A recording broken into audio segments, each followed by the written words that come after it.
Now, as a youth again, going downtown Claremore, in the downtown part, across, or starting at the Mason Hotel, uh, what are your memories from 0 to high school? You know, I started to work on Main Street down there when I was 14 at Glover's Shoe Shop. And the location? It was just catty corner across from City Hall.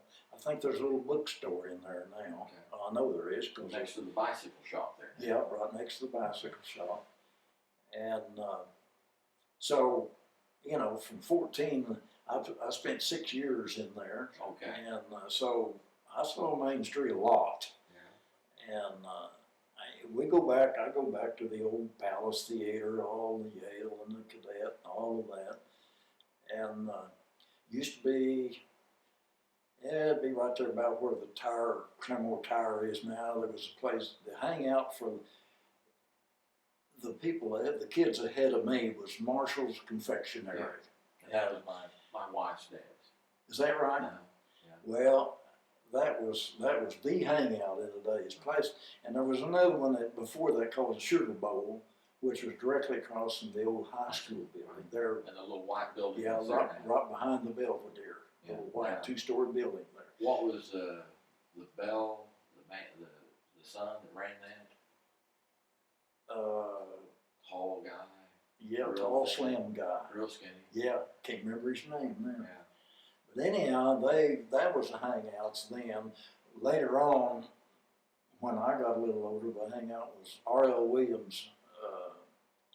They had a place there called, well, it was Williams Confectionery. I think. Well, they bought it from Marshall. Yeah, from Marshall's. Yeah. Yeah, It just was the same place. yeah, different same name. place, Yeah. but it was a different era. Everybody was, you know, a little bit older. All the older guys had gone, and the new bunch took over, and that was the local hangout.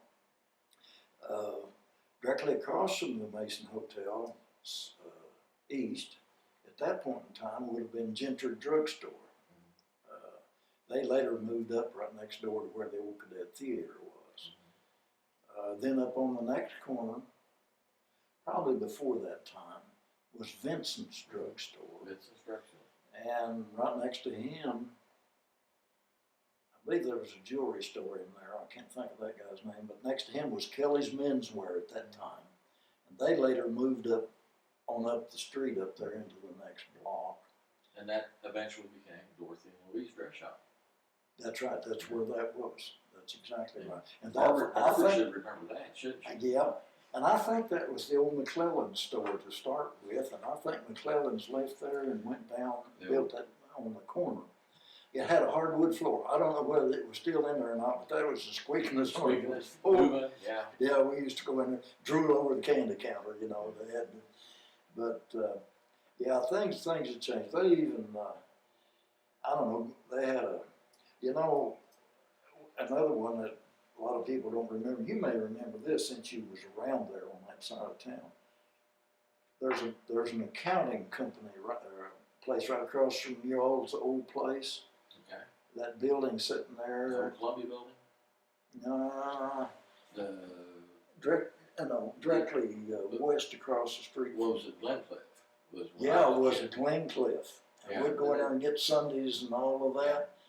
And a lot of people won't remember that being at Glencliff. Glencliff, and again, to be corrected, it's just your memory as a kid. It operated probably till about 1970, but it was there all my time. Yeah. As a kid. Yeah. And I guess Glencliff was a dairy, and they had their dairy stores, Yeah. like a company store. But I can remember the counter, Yeah. going there getting ice cream, and maybe they sold milk and bread, the predecessor to Brahms. Yeah, that's right. Did you go there much? Oh, yeah, it used to be, they'd serve them Sundays in a white cone-shaped deal, and they put that ice cream and syrup in there on top of it. Yeah, I remember that. We used to eat a lot of that. Yeah. And that was sort of the lifestyle. Yeah. My age group came in at the very end of the confectionaries, and Yeah. they all disappeared by the time, Gentry's, they were disappearing at the time I Yeah. graduated from high school, but going up and down Main Street, can you remember any of the confectionaries that you went to? Well, of course, those are named, you know, Gentry's and Williams and, Was Collins there? Collins, yep, And Collins had Rexall. some, yeah, and the Rexall, Yeah. yeah, and, I'd forgotten about them having. Bell Confectionery? Yeah, Bell's, Right in front Bell of served beer though. in the back, yeah. Yeah. And they had, I thought we always laughed about that. We'd go in there, you know, you had to do book reports in American Lit, I think it was. Well, we'd all go in there and they'd sell those, they had a big magazine rack up front, about the only one in town that had a big magazine That's rack. exactly right. We'd go in there and we'd get these comic books out of there that was made up like a book report, made up like the book we were supposed to get a report, and we'd get them book reports out of them, out of those books. The beginning of Cliff Notes. Yeah, but we'd go in there and pick one of those magazines up, and if you look more than 3 or 4 minutes, Yeah. here come old man Bell over. You got Your mine. boys look long enough, you either buy that magazine or put her back on the rack. Boy, he didn't mince words with it. You put her back on the rack and get out of there.